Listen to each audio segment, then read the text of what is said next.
17 in our modules are going to take up from where we finished off last class.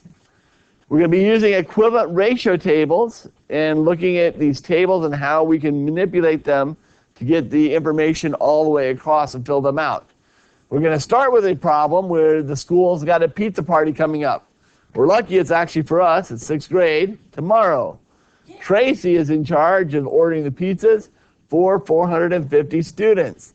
The pizza parlor said 2 pizzas would serve 9 students. Tracy started a ratio table to help her determine how many pizzas to order for 450 students. So here's your task. We're going to complete Tracy's table and explain her strategy to determine the number of pizzas needed for 450 students. So we have 2 parts: complete the table, explain her strategy. Everybody clear on that? So this one shouldn't be too bad. It's just the one table. I'll give you guys 5 minutes. You can work on it as a table group.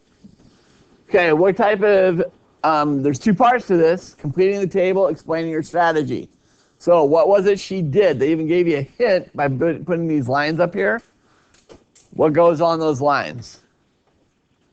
Michael? That's okay, you still answer it. Oh, okay.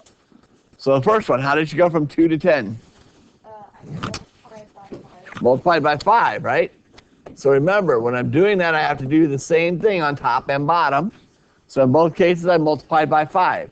Then, they only gave us the bottom number. How did they go from 45 to 450? Samuel? Multiplied by 10. So to complete the table, what am I going to do? Do the same thing on the top. So 10 times 10 gives me 100. Now, did we explain her strategy yet? No. So if this was all you did, are you getting full credit on this? Guys, please pay attention to that, because this is where it really, students lose a ton of points on our summative testing, because they'll do this work and then they forget that there's a second part to it. So who was able to explain her strategy? John? I said that she multiplied the numbers by 5, and then after that by 10. Okay, so what type of reasoning is she using? Multiplicative. Awesome. So she is using multiplicative reasoning.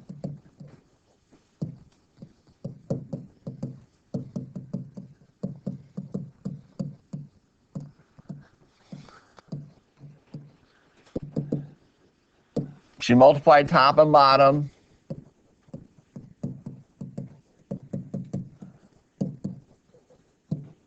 By the same numbers.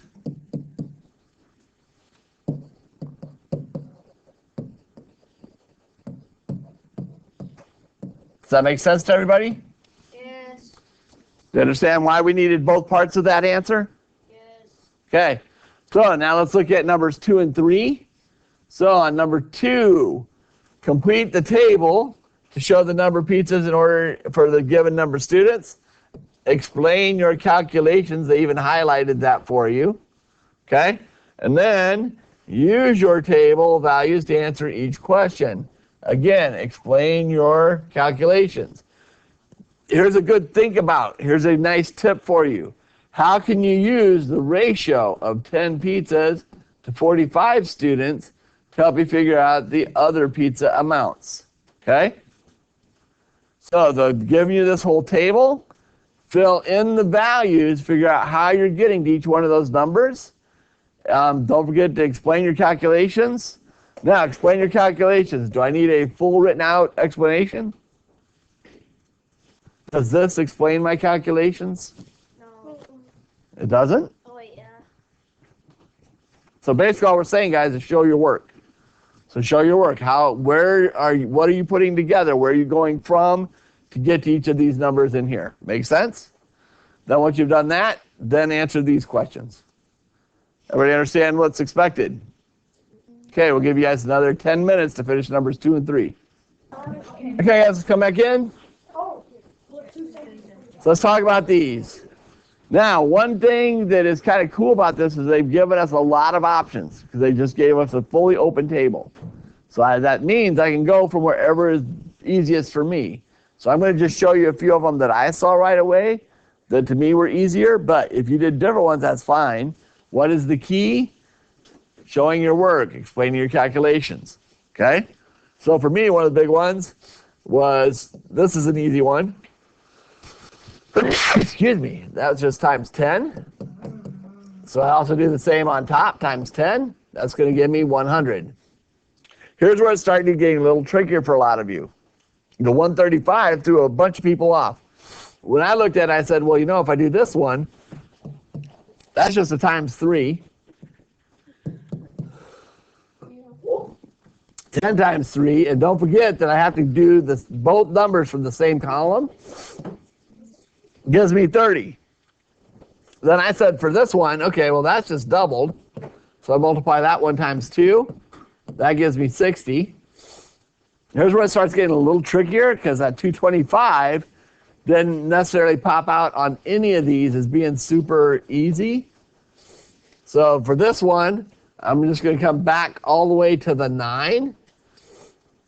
9 is going to go into 225 times 25 times. So then I do this one times 25 to get me 50 pizzas. The 900 is not bad because that's just double this one. So I'm coming from here times 2. So I do 100 times 2. Oops, go to the right one there. Times 2 gets me 200. Then 1,935. This one I'm actually going to go the other way. I'm going to say, okay, this one, if I take 450 plus the 900, that gets me this. So I do 100 plus the 200 is going to give me 300 pizzas.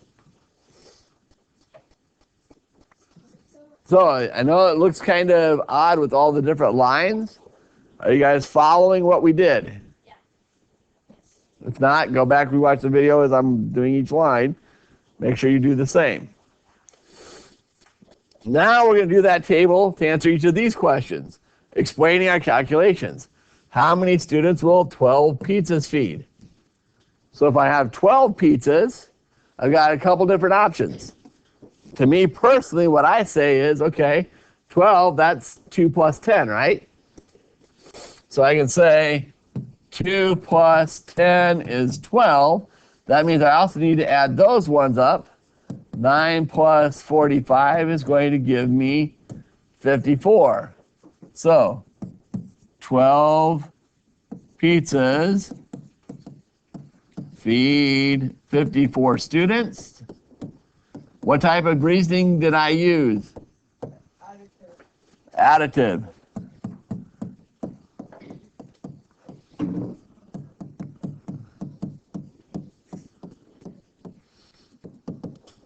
Okay. How many students will 20 pizzas feed? So did they give me a 20 in here? No, but I do have this 10 and 45, right? So I could go 10 and 45. How would I go from 10 to 20? Multiply 2. So I'm going to do times 2 times 2. That's going to get me 20 pizzas and 90 students. Okay, so 20 pizzas feed 90 students. What type of reasoning did I use that time? Multiplicative. So I use multiplicative reasoning.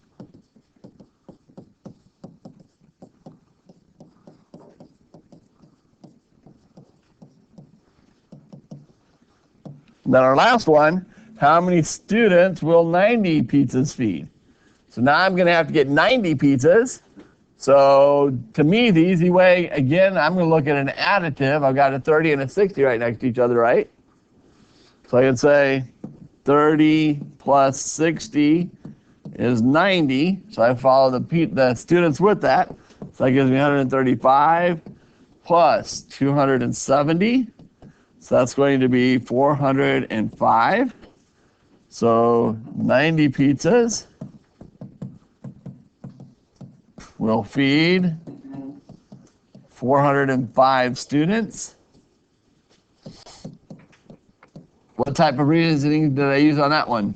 Additive. Now it's on additive again. Is that is the way I did it the only way to go? No, there's actually tons of different ways. If you don't like the additive reasoning, you can find multiplicative reasoning on every one of those. But one of the big advantages to a table, guys, is once I have my table built, I can put that together any way I want to. The key when I'm using additive reasoning is I have to add each column. I can't add the same amount to each side. Does that make sense? That's fine. That works well. Okay? Questions on that page? So we just did a whole bunch of stuff in that one page. That was a good one.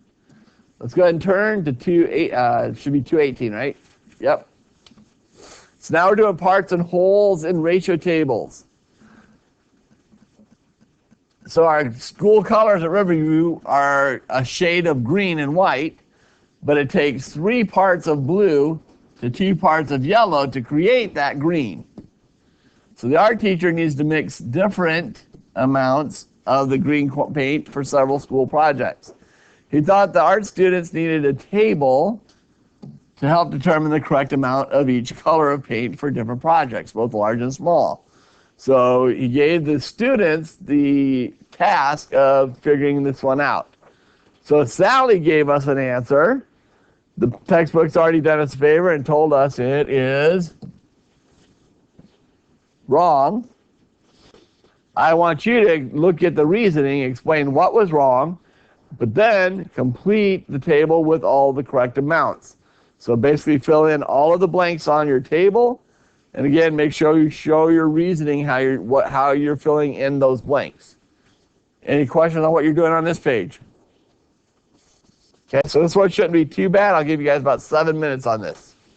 Yeah, Okay, Sally's reasoning said, if I want 15 pints of green, then I'll need to add 10 to the original 5 total parts of green to get 15. So I should add 10 to each of the other numbers too to get 12 pints of yellow and 13 pints of blue. What is wrong with her reasoning? Samuel? You can't add in ratios? Yeah, you can. Did you just see me in that last table? I added a couple of different ratios. Jaden? One thing about it is that if you add the yellow pins and the blue pins, it gives you 25 total pins instead of 15. Because what was her mistake? What did she do wrong? She should have used the multiplicative. She could have used additive, but the key is she didn't use it properly, did she? Okay? So, she didn't use additive. She didn't, use additive reasoning correctly.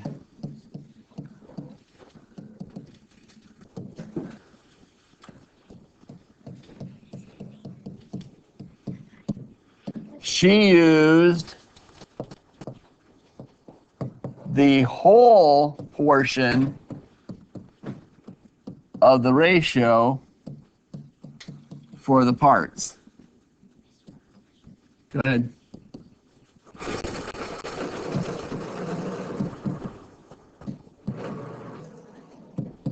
Okay?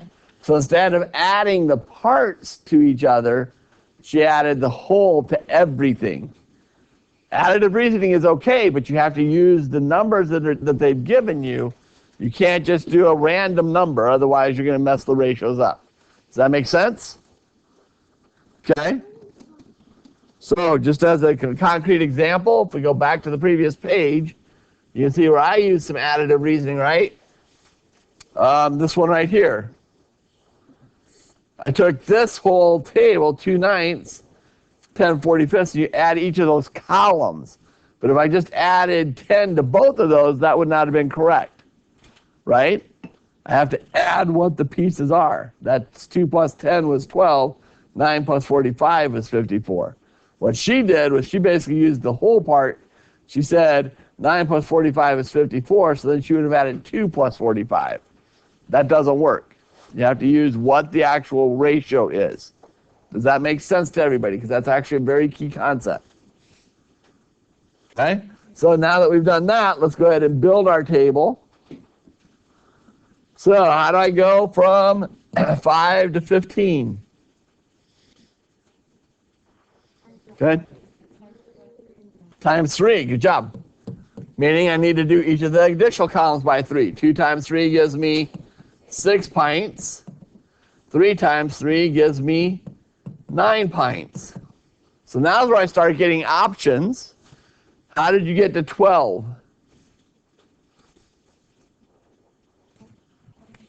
I multiplied 3 by 4. 3 by 4? Okay. So we can do that. So that one's just showing times 4. Times 4. So 5 times 4 gives me 20 pints. Does anybody see another way we could have done that? Additive. I could have done an additive. 3 plus 9 is 12, right? And then 5 plus 15 would have given me 20. Would that be reasonable? Yes, that also works. Okay? How do I go from 3 to 18? Times 6? Or I could have done 9 times 2, right? Would that have worked? Yes. Or I could have, none of those add up. So that one we did times 6. So again, make sure you're drawing your arrows on both. So times 6. And make sure you go back to where you started. That's part of the reason for these arrows, guys, is making sure you're going back to the same column. Because if I don't multiply by the correct column, I'm going to get the wrong answers. That gives me 3 times 6 is 30. Or 5 times 6 is 30, sorry.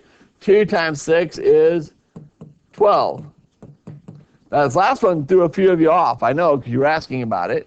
How do I go from 3 to 1.5? Divide by 2. Or times 1/2. So I'm going to go with the divide by 2. So I'm going to take these, and I'm going to divide by 2. 5 divided by 2 gives me 2.5, or 2 5/10. And 2 divided by 2 gives me 1. The other option, I could have done 2 divided by 2 give me 1, and then added the 1.5 and 1 and got 2 5/10. All these work, guys. It's whatever you're most comfortable with. Yes, Brock? Closely at the yellow and blue paint. The yellow paint is just 2/3 of the blue paint. Dude, hold that thought. Because now we're going to look at some additional reasoning. Charlie said the table is helpful, but it cannot list every amount we might need for every painting project. I think if we multiply 2/5 times the total amount of green paint we need, you can get the amount of yellow paint.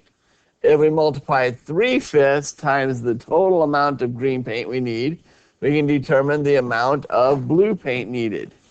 What do you think about Charlie's method? Is he correct or incorrect? Explain your reasoning. So there's really 2 parts to that, right? What do you think about it? And is he correct or not? Just make sure you explain your reasoning. Then we have Charlene. Charlene said, I'm thinking about this differently. The amount of blue paint is always 1.5 times as much as the amount of yellow paint. Is she correct in her thinking? Explain. And finally, we have Clifford. Clifford says, my thinking is related to Charlene's. The yellow paint is 2/3 of the blue paint. Is Clifford correct? And explain your reasoning. So you have 3 different problems to work out. These are all thought problems. So they've given you some different scenarios. Figure out which, if any of them, are correct, and explain your reasoning. Also list which ones are incorrect, and explain your reasoning. One nice thing about it, we just gave you a full table here that you can use to verify your answers. Okay? So if you need to, use that table to look at those numbers and see if they work, to give you some good examples. So this one's going to take you a little longer. I will give you guys 7 minutes on this one. Put down Guys, what about Charlie's method? Is he correct or not?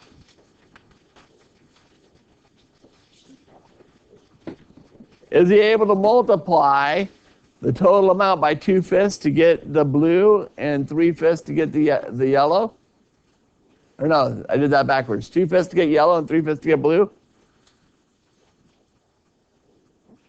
How many think he was correct? Raise your hand. How many think he was incorrect? Raise your hand. Why is it only 2 people out of the whole class have raised your hands? There's only 2 options. He's either right or he's wrong. So we'll try this again. How many of you think Charlie was correct? Raise your hand. 2. Lucy, is your hand up? Which one did you write down? I haven't been able to. Okay. Remember, guys, I gave you guys a hint, right? I said you can go back to the table. They just gave you a whole bunch, didn't they?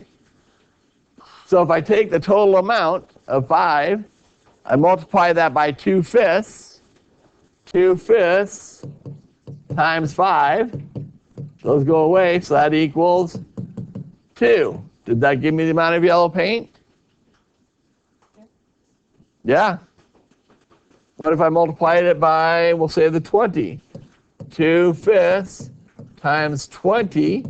That's going to go away, gives me 8. Did it give me the blue or the yellow? So did it work? What if I use 3/5? If I did 3/5 times the 5, those go away. That gives me 3. Did that give me the yellow? If I did the same one, we'll do the 20. 2/5 times 20, sorry.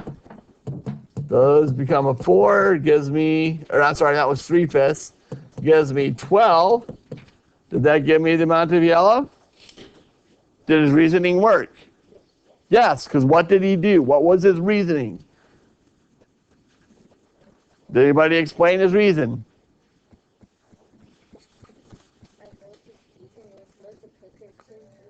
Good, and what did he use for the multiplicative reasoning? Thank you. I'll give you a hint. 2/5 and 4/5. What kind of ratios are those? Yeah, 2/5 and 3/5. Really? But then add them up and return the whole. They're both part to wholes, right? Mr. Moore? Yep. Okay. Thanks, bye.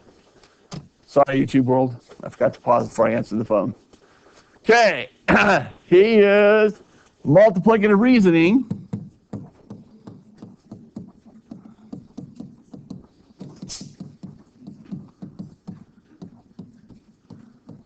with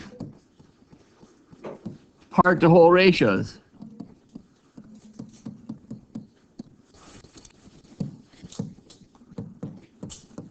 For each piece.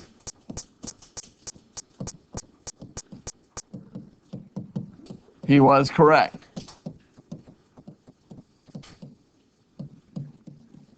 Right? Because 2/5, that's the part, 2 parts to 5 of the whole.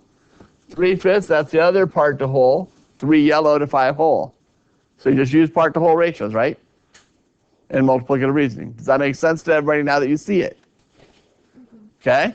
So now let's look at our next one. Charlene said, I'm thinking about this differently. The amount of blue paint is always 1.5 times as much as the amount of yellow paint. Is she correct? How many think she is correct? Nobody? How many think she is wrong? Okay. Legend, what?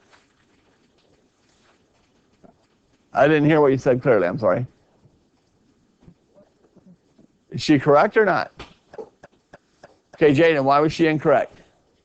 So it says the blue paint is always 1.1 and 1/2 times as much as the yellow paint. And then if you look at the, okay, so if you look at the 20 bits of green paint, it's the yellow paint is 2/3 of the blue paint instead of 1.1 and 1/2. again, be careful of how she phrased it, right? What did she say? She said the blue is always 1 5/10 times the yellow, right? So if I take 2 times 1 1/2, what do I get?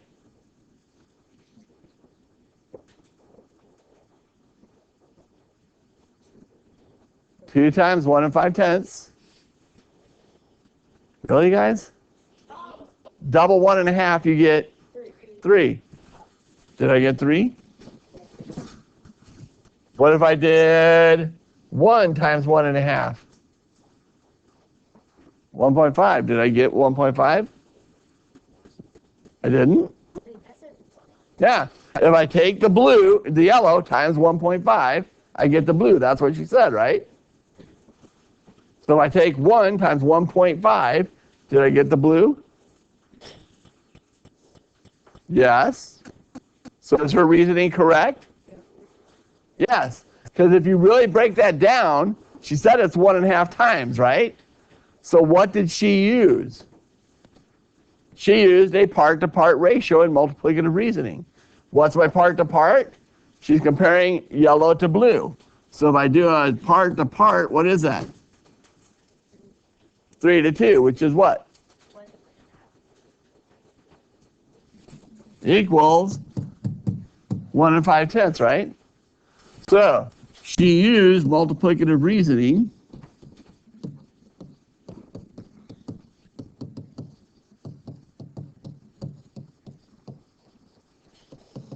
with the part-to-part ratio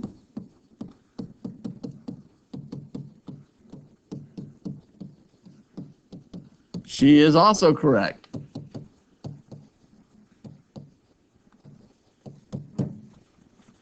Does everybody now see why she was right? Okay? Now, Clifford says his is related to Charlene's, but he's going the other way. He's saying yellow paint is 2/3 of the blue paint. Is he correct? How many think he's correct? We're up to 2 now, 3, 4, starting to get more hands, 5. How many think Clifford is wrong? Just 3 of you? That he's right or wrong? You say he's right. Why is he right? So for the yellow paint, if you look at the very first one, 2 out of 3. Okay. So if blue paint is 3 out of 3, if you subtract 1 of that, you get 2. So that's 2 out of 3. So the yellow paint is actually 2/3 of the blue paint. Okay, I like everything except the fact that you said subtract. Okay? Because when I'm looking at ratios, am I adding or subtracting? No, I can add columns, but I don't actually add or subtract within the ratios, right? But what he's saying is if I start here at 3 and I take 2/3, 3 times 2/3 is going to give me 2. Did I get the amount of yellow? Yeah? Okay. Take any of the other ones. What if I use 12? If I did 12 times 2/3, that's going to give me 4 or 8. Did I get 8? So is his reasoning correct? Yep. What did he use? Multiplicative reasoning using a 2 to 3 would be what? 2 to 3 is a what kind of fraction? Part-to-part. It's part-to-part ratio, right? So he is correct. So he used multiplicative reasoning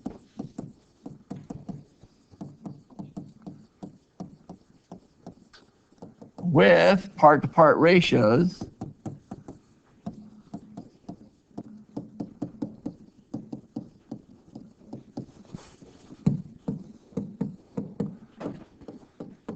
of 2 to 3. He is also correct. So they were all 3 correct in their reasoning.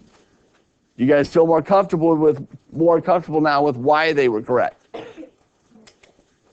Okay, we got one more page to do here, 220.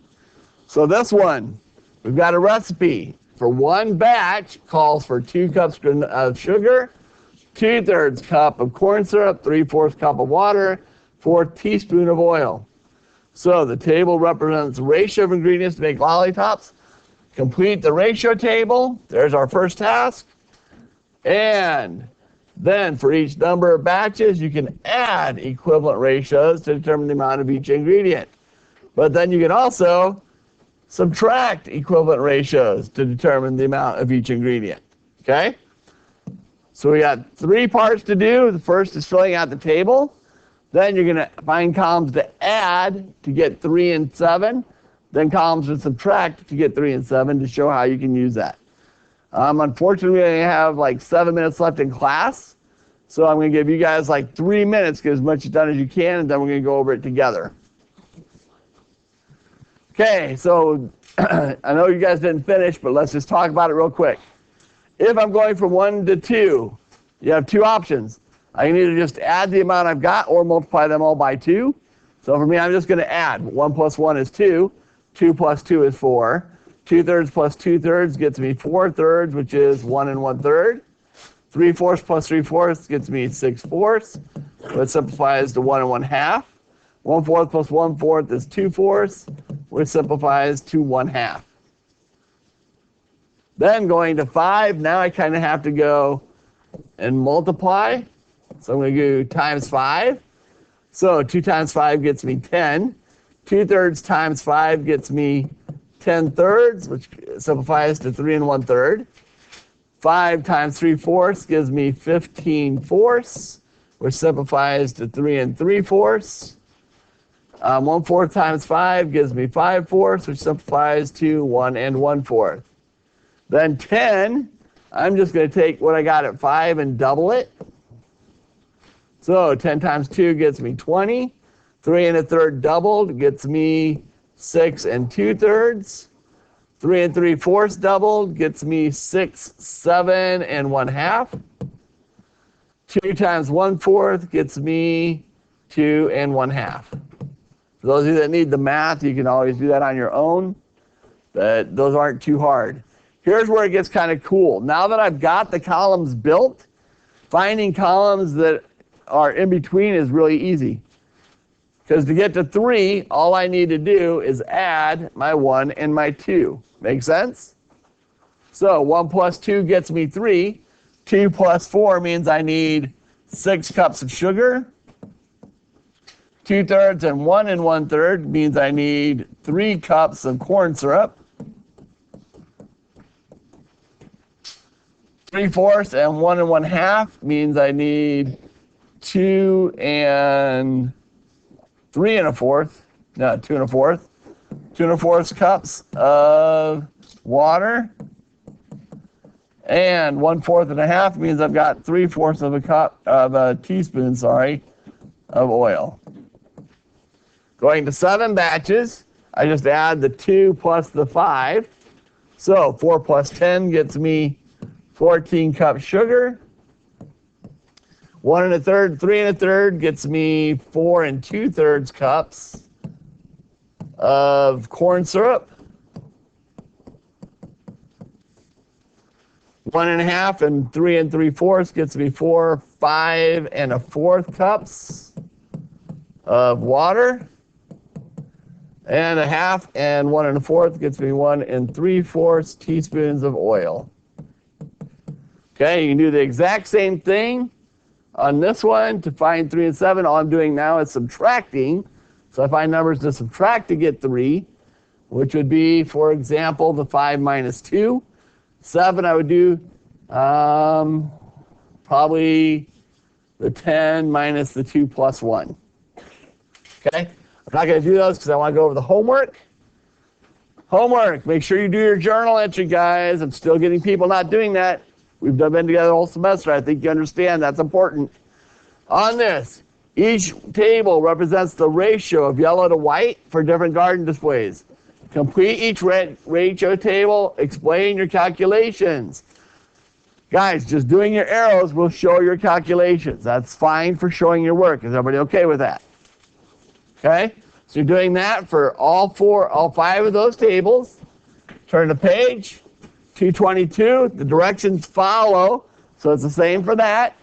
Then for 7 and 8, look at the ratio table in 1. How could you use addition to determine how many go with 99? And look at the ratio table in 5. Use subtraction to go with 40 white daffodils. So make sure you're following the directions and showing the work that they're requiring. So make sure you've torn out page 221, 222. Does anybody have any questions? Okay. This one should be a relatively easy assignment, guys. Good luck.